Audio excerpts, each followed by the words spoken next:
Hello जी, सुप्रभात, नमस्कार, very good morning to all dear students learners. एक बार फिर से आपका स्वागत है आपके अपने चैनल नीट इज माइंड में। और आज हम करने वाले हैं एनवायरमेंटल इश्यूज का पार्ट नंबर 2, जिसमें हम लोग water pollution and solid waste की बात करेंगे। आपको पता होगा लास्ट लेक्चर में एट द एंड कुछ इंटरनेट का इश्यूज आ गया था मेरे एंड पे, जिसकी वजह से क्लास कंटिन्यू नहीं हो पाई थी। So we will be continue from that part only जहाँ पे हम लोगों ने स्किप किया था। ठीक है, यूरो नॉर्म्स तक हो चुके थे। हम लोगों ने देखा था कि कितना 50 ppm तक लेके आना था सल्फर का कंटेंट दोनों पेट्रोल और डीजल में, है ना। वो हम लोगों ने स्टडी करी है। देन हम लोगों ने भारत स्टेज 2 देखी थी और हमें पता था कि आज के टाइम पे कौन सी चल रही है, Bharat stage currently going on is Bharat stage number 6। ठीक है, और उसको हमारे पास दो डायग्राम्स रह गए थे। वन इज योर स्क्रबर, जो कि सल्फर गैस को रिमूव करने में यूज होता है, and the next one is your electrostatic precipitator. ठीक है, इलेक्ट्रोस्टैटिक प्रेसिपिटेटर में क्या किया था हम लोगों ने, इलेक्ट्रोस्टैटिक प्रेसिपिटेटर में हम लोगों ने देखा था कि हमारे पास इलेक्ट्रॉन्स होते हैं जो कि डस्ट को नेगेटिवली चार्ज कर देते हैं। ठीक है, देन कलेक्टिंग प्लेट होती है। कलेक्टिंग प्लेट पे जैसे ही जाते हैं वहां पे जो वेलोसिटी होती है एयर की कम कर दी जाती है, ताकि जो डस्ट पार्टिकल है वो पॉजिटिव प्लेट से अट्रैक्ट हो सके और जो साफ हवा है वो आगे जा सके। ठीक है, ये देख लीजिए क्या है। आपको जो ब्लैक कलर के दिख रहे हैं वो डस्ट पार्टिकल्स है। जो आपको ग्रीनिश ब्राउन दिख रहा है वो आपको कोरोना है, नेगेटिवली चार्ज कोरोना। ठीक है, उसके बाद जो आपका नेक्स्ट जा रहे हैं उसके बाद आप लोग देखोगे कि ये आपकी प्लेट्स है, जो आपको ब्लैक कलर की स्ट्रेट लाइन दिख रही है, this are your positively charge plates. ठीक है, ये इस पे आके डस्ट पार्टिकल आपका बैठ जाएगा और बाकी हवा आगे चली जाएगी। नेक्स्ट देखिए, अब आपके पास स्क्रबर। स्क्रबर में आप लोगों को क्या दिख रहा है, इनलेट दिखेगा, आउटलेट दिखेगा। ठीक है, सबसे पहले तो हवा को पाया जाता है, उसके ऊपर फिर लाइम वाटर स्प्रे किया जाता है। तो इससे जो हैवी पार्टिकल्स होते हैं, क्या होता है, लाइम वाटर स्प्रे करने से जो हैवी पार्टिकल्स होते हैं वो सेटल डाउन हो जाते हैं और साफ एयर ऊपर से निकल जाती है। ठीक है, तो ये दो चीजें हम लोगों ने उस दिन स्टडी की थी, जिसका डायग्राम रह गया था बिकॉज ऑफ उस दिन नेटवर्क इशू आए थे। तो हम स्टार्ट करेंगे domestic sewage and industrial effluent से एक बार दोबारा। ठीक है, as we work with water in our homes, in a city and town, we wash everything into drains. Have you ever wondered where the sewage that comes out of the home goes? जो घर से आपका गंदा पानी निकल रहा है वो कहाँ जा रहा है? What happening in the villages? Is the sewage treated before being transported to the nearest river and mixed with it? A mere 0.1% of impurities make domestic sewage unfit for human use. You have read about sewage treatment plant in chapter number 10, that is microbes in human welfare. Solids are relatively easy to remove. What is most difficult to remove are, जो सबसे ज्यादा difficult होता है remove करने का, होता है जो आपका ये होता है डिजॉल्व सॉल्ट्स, आयंस हो गए, है ना, nitrate, phosphates and all such. Domestic sewage primarily contain biodegradable organic matter which readily decompose thanks to bacteria and other microorganisms which can multiply using these organic substances as substrate and hence utilize some of the component of sewage. कौन होता है, आप लोगों ने फ्लॉक्स पढ़ा होगा, bacteria and fungi के meshes होते हैं। It is possible to estimate the amount of biodegradable organic waste in sewage water by measuring biochemical oxygen demand. Can you explain how in the chapter on the microorganism you have read about the relation between BOD, microorganism and the amount of biodegradable matter? जितना ज्यादा biodegradable matter होगा, जितना ज्यादा आपका effluent होगा, मतलब जितना ज्यादा वेस्ट होगा, उतनी बीओडी ज्यादा होगी और उतना पानी गंदा होगा। Figure 16.3 show some of the changes that one may notice following discharge of sewage into the river. Microorganisms involved in the biodegradation of organic waste in the receiving water body consume a lot of oxygen, and as a result, there is a sharp decline in the dissolved oxygen downstream from a point of sewage discharge. This causes mortality of fishes and other aquatic creature. इससे क्या होता है कि जो आपके aquatic animal होता है, aquatic world होता है, उसको हार्म होता है और अल्टीमेटली डेथ हो जाती है उन लोगों को, क्योंकि उनको ऑक्सीजन नहीं मिल रहा। जितना ऑक्सीजन था वो तो माइक्रो ऑर्गेनिज्म यूज कर रहे हैं, तो मछलियां कहां से सांस लेगी? तो that is how presence of large amount of nutrients in water also causes excessive growth of phytoplanktons. प्लैंक्टोनिक्स जिसे हम लोग कहते हैं फ्री फ्लोटिंग एल्गे होती है, कोल्ड एंड एल्गल ब्लूम। जो ग्रीन कलर की आप लोगों को स्टेगनेंट वाटर के ऊपर दिखती है ना, that is your algal Bloom, which impart a distinct color to water body. Algal biome cause deterioration of water quality and fish mortality. Some blooming form algae are extremely toxic to human and animal. You may have seen the beautiful magenta-colored flower found on the very appealing shape floating in the plant bodies. The plant which were introduced in India for their lovely flower has caused havoc by excessive growth. किसकी बात हो रही है यहाँ पे? Eichhornia की बात की जा रही है। ठीक है, by excessive growth by causing block in a waterways. इसने भी क्या किया कि इसने भी सारी पानी की ऑक्सीजन ले ली थी। They grow faster than our ability to remove them. जितना हम सोचते कि इन्हें हटाएंगे उतना जल्दी ये बढ़ जाते हैं, ठीक है। हमारे सोचने से पहले ये मल्टीप्लाई हो चुका होता है multiple times. These are the plants of water hyacinth, terror of Bengal, Eichhornia crassipes, the world's most problematic aquatic weed. Weed क्या होता है? Unwanted plant. ये देखिए, this is a pictorial view of algal bloom. ये तो आप लोगों ने जनरली देखा होगा यार अपने घरों के पास, कई बार बारिश भी होती है, उसका पानी अगर इकट्ठा हो जाता है ना किसी छोटे से एरिया में भी, वहां पे भी ऐसा सीन बन जाता है ना। कॉल्ड टेरर ऑफ बंगाल, जो कि मैंने आपको बोला। They grow abundantly in a eutrophic water bodies and led to the imbalance in the ecosystem dynamic of the water body. Sewage from our home as well as from the hospitals are likely to contain many undesirable pathogenic microbes, and its disposal into the water without proper treatment may cause outbreak of severe disease like dystheny, typhoid, then jaundice, cholera, and etc. Unlike domestic waste, sewage, wastewater from the industries like petroleum, paper manufacturing, and metal extraction and processing chemical manufacturing often contain toxic substances, notably heavy metal, defined as element with density greater than 5 gram per centimeter cube, such as mercury, cadmium, copper, lead, etc., and a variety of organic compound. ठीक है, तो बताया जा रहा है कि इस जगह से कौन सा वेस्ट रिवर के अंदर डाला जाता है। A few toxic substances often present in the industrial water waste can undergo biological magnification, जिसे हम लोग कहते हैं बायोमैग्निफिकेशन। बायो मतलब लिविंग, मैग्निफिकेशन मतलब किसी चीज का बढ़ना, ठीक है, बड़ा। अब मैग्निफाइड चीज देखते हो है ना, टेलीस्कोप का काम क्या होता है? मैग्निफाइड ऑब्जेक्ट दिखाना, है ना। तो यहाँ पे क्या हो रहा है? बायो ऑर्गेनिज्म की मैग्निफिकेशन कर रहे हैं, which is referred to increase in the concentration of a toxicant excessive trophic level. Increase in the concentration of toxic substance eight trophic level, है ना। हर एक ऊपर वाले ट्रॉफिक लेवल पे आपका किस चीज का बढ़ना? टॉक्सिक सब्सटेंस की एक्यूमुलेशन होते रहना, ठीक है। फिश ने कोई चीज खाई, उसके अंदर टॉक्सिक सब्सटेंस था, जैसे ही फिश को कोई खाएगा उसके अंदर चल जाएगा और वो ज्यादा अमाउंट में जाएगा।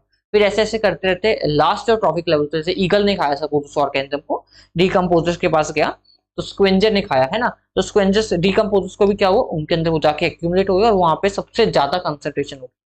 This happened because a toxic substance accumulated by organism cannot be metabolized. हमारी बॉडी उसे मेटाबोलाइज नहीं कर सकती या फिर एक्सक्रीट भी नहीं कर सकती, and thus pass on to the next trophic level. This phenomenon is well known as for the mercury and DDT. किस चीज के लिए फिनोमेना यूज किया जाता है? मर्करी की डिपोजिशन या फिर DDT की डिपोजिशन के लिए। Show biomagnification of DDT in aquatic food chain, आपको आगे फिगर में गिवन है। In this manner, the concentration of DDT is increased at a successive trophic level. Say if it starts from 0.03 parts per billion in water, it can ultimately reach 25 ppm parts per million in fish eating birds, though biomagnification, ठीक है। High concentration of DDT disrupt calcium metabolism in birds, ठीक है। Birds में सबसे ज्यादा effect पड़ता है इस चीज का, और ये क्वेश्चन भी बनता है बहुत important, which cause thickening of egg shell and their premature breaking, ठीक है। जिससे अल्टीमेटली क्या होता है कि जो उनके एग होते हैं ना, जब वो ले करते हैं, उसके जो शेल होता है, एग की जो ऊपर की परत होती है, कवरिंग होती है, वो थिक हो जाती है, ठीक है, सॉरी थिन हो जाती है, थिनिंग है, ठीक है, पतली हो जाती है। जिसकी वजह से क्या होता है कि जब वो उनका टूटने का डर होता है जल्दी से, तो प्री मेच्योर ब्रेकिंग हो जाती है, और उससे क्या होता है अल्टीमेटली कि जो आपकी बर्ड्स की पॉपुलेशन है वो कम होती रहेगी, ठीक है। जब आपके हैग ही नहीं हैच हो पाएंगे टाइम से, एग नहीं हो गए हैच, तो क्या होगा? बर्ड्स नहीं आएगी, बर्ड्स नहीं आएगी तो बर्ड की पॉपुलेशन कम हो जाएगी। तो क्या फिनोमेना रिस्पॉन्सिबल इसके लिए बर्ड की पॉपुलेशन डिक्लाइन के लिए? That is accumulation of DDT, और यू कैन से बायोमैग्निफिकेशन, ठीक है। ये आपका क्वेश्चन आ सकता है, ठीक है। यूट्रोफिकेशन, अनदर प्रोसेस जो कि बहुत इंपॉर्टेंट है। Eutrophication is the natural ageing of lake bye nutrient enhancement of water. अब क्या होता है यूट्रोफिकेशन में? क्या होता है कि आपकी जो लेक है उसके अंदर हम लोग कुछ ऐसे ऑर्गेनिक मैटर सप्लाई कर देते हैं। जैसे आप लोग सपोज आप लोगों ने खेत में कोई फर्टिलाइजर स्प्रे किया, बारिश आ गई, तो फर्टिलाइजर बारिश के थ्रू, पानी के थ्रू कहाँ जाएगा? अल्टीमेटली रिवर्स में, नेचुरल वाटर बॉडीज में चल जाएगा, और वहां पे क्या हुआ? आपका फर्टिलाइजर मतलब जो आपने कंटेंट फील्ड में पाया था वो कहाँ पहुंच गया? पानी में, और उससे क्या होगा कि आपकी फिर से एक्वेटिक लाइफ पे डेंजर आ जाएगा। In a young lake the water is cold and clean, supporting the little life. With the time, stream draining into the lake introduce a nutrients such as nitrogen and phosphorus, which encourage the growth of aquatic organisms. As the lake's fertility increase, plant and animal life, gorgons and organic matter begin to deposit on the lake bottom. ठीक है, lake के नीचे deposit होना शुरू हो जाते हैं। Over the centuries, as slit and organic debris pile, the lake grown shallower and warmer. और धीरे धीरे क्या होता है कि जैसे ये ग्रो करते रहते हैं तो क्या होता है कि जो आपकी लेक होती है ना उसका टेम्परेचर इंक्रीज होता रहता है, पानी गर्म होता रहता है, with warm water organisms supplanting those that survive in a cold environment। ठीक है, उससे क्या होता है कि जो कोल्ड में रहना चाह रहे थे ऑर्गेनिज्म वो मर जाते हैं या फिर उनकी लाइफ खत्म होनी शुरू हो जाती है। Marsh plants take root in the shallow and begin to fill in the original lake basins।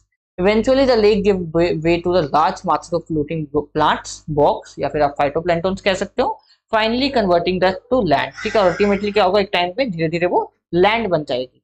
Depending on the climate, size of lake and other factors, तो अच्छा ये DDT का इस पर वापस आता हूँ अभी। The natural ageing of lake में स्पैन थाउजेंड ऑफ ईयर, और इस प्रोसेस में थाउजेंड ऑफ ईयर लग सकते हैं। सक्सेशन ही हुआ ना एक तरह से, कहाँ पानी से लाइफ शुरू हुई है ना, और अल्टीमेटली क्लाइमेक्स कम्युनिटी बन गई, आपकी लैंड आ गई, म्यूजिक कंडीशन आ गई। However, pollutant from the man activity like effluent, अब क्या था, आदमी को धीरे धीरे प्रोसेस अच्छा नहीं लगता है ना, आदमी चाहता है कि कोई भी चीज चुटकी बजाती हो जाए। तो सिमिलरली यहाँ पे क्या हो गया, यूट्रोफिकेशन नहीं, इसे हमने कहा accelerated eutrophication with the help of humans. ठीक है, from man's activity like effluent from the industry and home can readily accelerate the aging process। This phenomenon is called accelerated eutrophication और cultural eutrophication। अब question में accelerated eutrophication के अगर जो उन्होंने बोल दिया ना कल्चरल यूट्रोफिकेशन क्या होता है, तो आप लोग वहीं कंफ्यूज हो जाओगे। ठीक है, तो याद रखना यूट्रोफिकेशन चाहे कुछ भी हो है सेम फिनोमेना, बस ये कि कल्चरल में थोड़ी सी जल्दी होता है वो process. During the past century, lakes in the many parts of Earth have been severely eutrophied by sewage and agriculture and industrial waste. The prime contaminants are nitrate and phosphate, which act as plant nutrient. The overstimulate the growth of algae, causing rapidly scums and unpleasant odor, and robbing the water of dissolved oxygen vital to the other aquatic life. At same time, other pollutants flowing in the lake may poison whole population of fish, whose decomposing remain further deplete the water's dissolved oxygen content (BOD). In such fashion, a lake can literally choke to death। ठीक है, lake ultimately dead हो जाएगी। Heated thermal waste flowing out of electrical generated unit, जैसे thermal power plant हो गए, constitute another important category of pollutant। Thermal waste water eliminate or reduce the number of organisms sensitive to high temperature and may enhance the growth of plant and fish in extremely cold area, but only after causing damage to indigenous flora and fauna। ठीक है, तो ये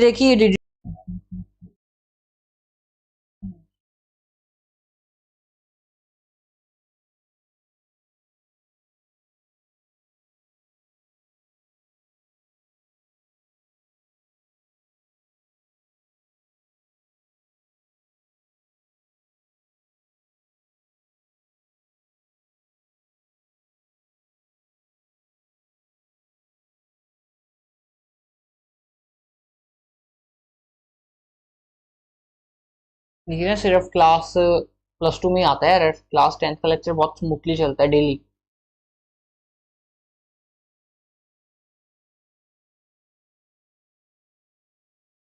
तो I hope अब सही चल रहा होगा, बिकॉज टॉप फ्रेमिंग कभी भी मेरे पास चल ही रही है धीरे धीरे।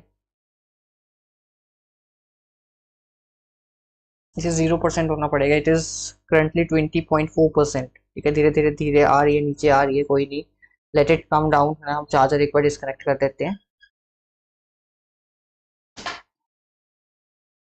ओके, तो आई होप सही होगा, फ्रेम रेट डाउन जा रहा है धीरे धीरे, कोई दिक्कत नहीं है। So I am discussing about DDT. ठीक है, डीडीटी मैंने आपको बताया कि डीडीटी में क्या होता है कि धीरे धीरे कंसंट्रेशन ऊपर जाती रहती है। जैसे यहाँ पे 0.03 से शुरू हुई थी और अल्टीमेटली कितनी बन गई, 25 पे आ गई। ठीक है, 0.03, 0.4, 0.5, देन 2 ppm एंड देन सीधा कहाँ पहुंच गई वो 25 पे। ठीक है, तो ये मैं बताना चाह रहा था आप लोगों को। देन हम लोगों ने ये रीड आउट कर लिया सारा। अगर ये कोई मिस आउट होगा तो प्लीज लेट मी नो, क्योंकि मेरे को नहीं पता ये कब से फ्रेम ड्रॉप चल रहा है। मैंने तो अभी देखा था जब आपका ओबीएस डिस्कनेक्ट हुआ था। ठीक है, जब मेरे पास एरर आया था। आई होप अभी तो सही चल रहा होगा, बिकॉज इतना फ्रेम रेट नहीं है। जस्ट गिव मी मिनट, मैं एक बार फिर भी चेक कर लेता हूँ यूट्यूब लाइव पे। हाँ, सही चल रहा है, कोई दिक्कत नहीं है अभी तो। हो सकता है थोड़ा सा वीडियो में लैग आए, बट ऑडियो सबसे सही होगी। ठीक है, मीनवेल आप अपनी बुक्स ओपन कर सकते हैं, अगर आप लोगों ने रीड करना है साथ। So that is case study of a integrated wastewater management. Wastewater including sewage can be treated into the integrated manner by utilizing a mix of artificial and natural processes. An example of such an 7.8% पे आके अटक गया ये। नहीं सही है। Initiative is the town Arcata situated along the northern coast of California. ठीक है, इन्होंने इस चीज की जिम्मेदारी दी। Collaborating with the biologist from the Humboldt State University, this is an important name, Humboldt State University. The townspeople created an integrated wastewater treatment process within a natural system. The cleaning occur in the two stages. A is the conventional sedimentation, filtration, and chlorine treatment are given. After the stage, a lot of dangerous pollutant like dissolved heavy metals still remain. To combat this, an innovation approach was taken. B. The biologists developed a series of 6 connected measures over 60 hectares. कितनी जगह ली गई? 60 hectares की marshland ली गई। Appropriate plant, algae, fungi, and bacteria were seeded into the area, which neutralize, absorb, and assimilate the pollutant. Hence, as the water flows through the meshes, it gets purified naturally.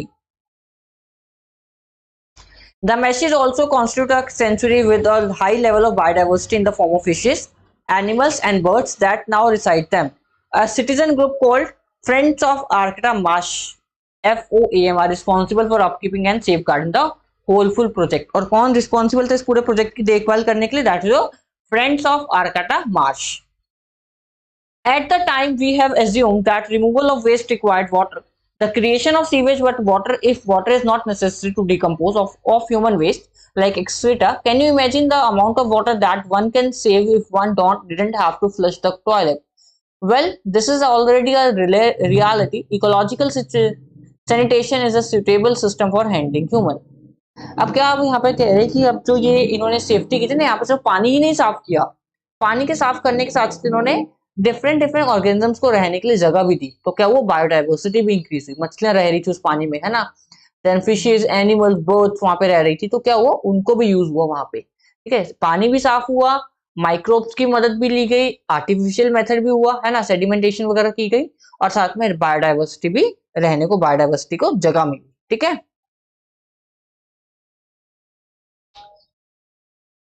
excreta using dry composite toilets. This is a practical, hygiene, and efficient and cost-effective solution to human waste disposal. The key point to note here is that with this composting method, human excreta can be recycled into a resource, which reduce the need of chemical fertilizer.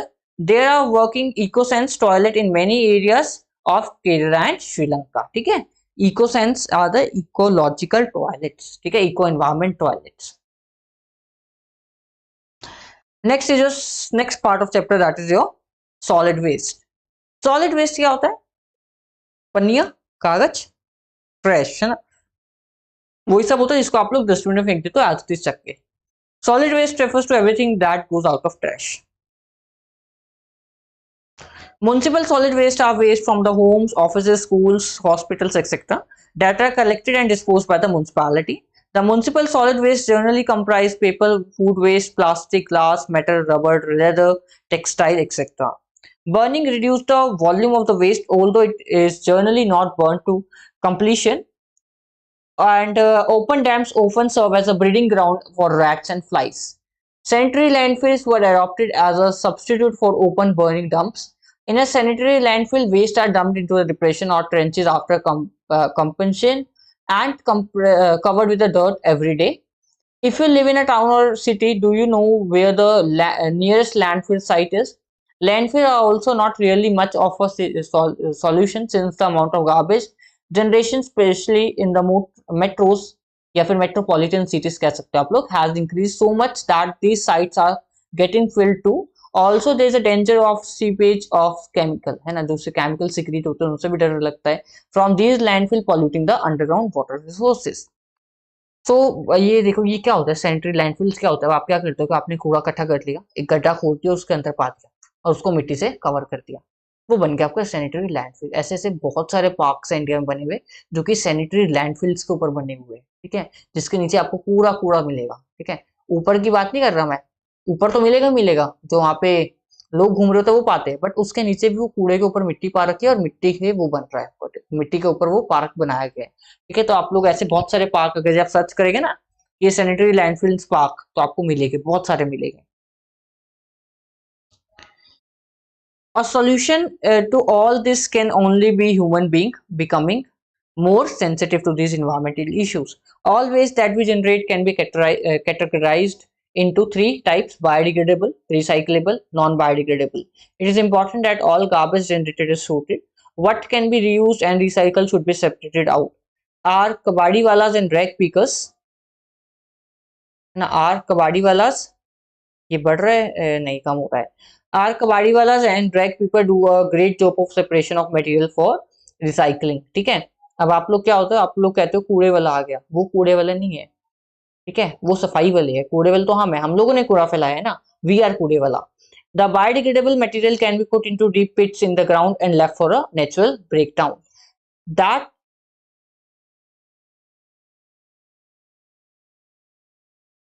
Uh, that leaves only the non-biodegradable to be decomposed of. The need to reduce our garbage generation should be prime goal. Instead, we are increasing the use of non-biodegradable product. Just pick any ready-made packet of any good quality table, say a biscuit packet, and study the packaging. Do you see the number of protective layer used? आपको वहाँ पे लिखा हुआ होता है, सारा कुछ लिखा होता है कि इस पैकेजिंग में क्या क्या यूज हो रखा है. Note that at least one layer is of plastic. We have started packaging even our daily produced product like milk and water in the poly bags.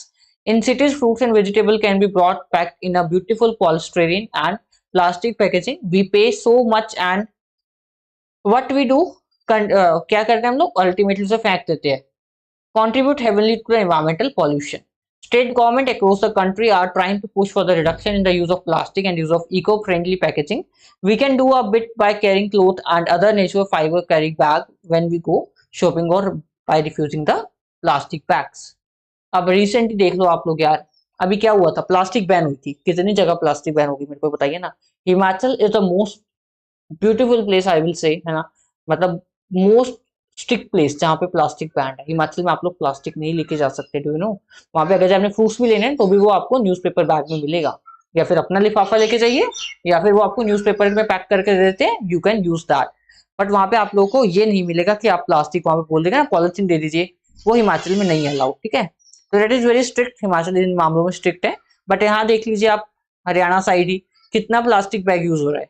एक महीने का शौक होता है सिर्फ की प्लास्टिक बैन हो गई, उसकी वजह सब कुछ नॉर्मल आ जाता है. सो अनटिल अनलेस सारे नहीं सोचेंगे इसके बारे में, we can't improve this. Case study of remedy for plastic waste. ठीक है, प्लास्टिक वेस्ट की केस स्टडी है. जैसे वहां पे हमने फॉर्म पढ़ी थी, फ्रेंड्स ऑफ आर्कटा मैशेस. यहाँ पे हम लोग स्टडी करेंगे एक रैग पिकर के बारे में. ठीक है, Ahmad Khan. A plastic sack manufacturer in the Bangalore has managed to find the ideal solution to the ever-increasing problem of accumulating plastic waste. Ahmed Khan, aged 57-year-old, have been producing plastic sacks for 20 years. ठीक है, वो rag picker था एक. About 8 years ago, he realized that plastic waste was a real problem. Polyblend, very important term, polyblend. A fine powder of recycled modified plastic was developed them by his company. This mixture is mixed with the bitumen that is. अच्छा, Ahmad Khan rag picker था. हाँ, it is, ये rag picker ही था I think, Ahmed Khan. 2 minute. हाँ yes, ये एक plastic ही चकता था पहले. Yes, developed by this his company. Later उसने कंपनी खोली थी जहाँ पे उसने पॉलीब्लेंड बनाया. That is a mixture of bitumen and plastic. ठीक है, was developed by his company. The mixture is mixed with the bitumen then that is used to lay roads. ठीक है, उससे क्या मदद की जाती थी, उससे सड़कें बनाई जाती थी. In collaboration with CV College of Engineering and Bangalore City Corporation, Ahmad Khan proved that the blends of polyblend and bitumen, इन दोनों का mixture, when we used to lay roads, enhance the bitumen's water repellent properties and help to increase road life by a factor of 3. ठीक है, इससे क्या होता है कि जो आपकी रोड 1 साल चलनी होती है वो 3 साल चलेगी अगर इस मटेरियल की बनाई गई. The raw material for creating polyblend is any plastic foam waste.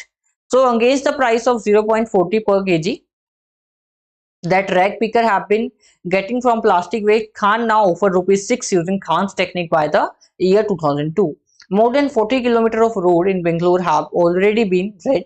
At this rate, the Khan will soon be running short of plastic waste in Bangalore to produce polyblend. Thanks to innovation like polyblend, we might still avoid being smoothened by plastic waste. ठीक है, that's all about today. 26 minute का lecture है, जिसमें से 2-3 minute आपके lag में चले गए थे, है ना। सो इतना ही है सॉलिड वेस्ट। इसके बाद हमारे पास रेडियो एक्टिव वेस्ट होगा, मोस्ट प्रोबेबली कल या परसों ये चैप्टर खत्म हो जाएगा, ठीक है। तो that's all and very big achievement for our channel, है ना। हम लोगों ने 27-28 आपके जुलाई को फर्स्ट वीडियो लॉन्च की थी फॉर क्लास 10th, और इट इज अबाउट टू 19 सितंबर है ना, 19 सितंबर है ना।